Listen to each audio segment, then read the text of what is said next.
भैमा नखोस् अब अहिले जस्तै गहिरो ज्ञानी हुन्छ पकना सारा ज्ञानी हैन जे यो दोस्रो छवाले भेका बिना सङाले जस्तो बर्पिपल खपिरहेको छ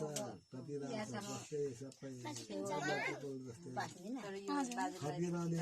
सक्नेराको खाटा छिकी पासापासी जस्तो दाइ चामल सिरामा जस मैले मेरा नातिलाई टिका लगाइदिएको त्यस्तै हो मैले दाजुले आसिदिएको कहिले भैमा नसक्यो सिधैमा रहोस् मेरो नातिमाको मेरो ठुली कान्छिन छोरीको ठुली नातिमालाई मैले टिका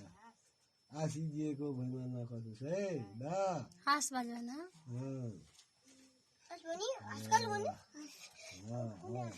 यस्तो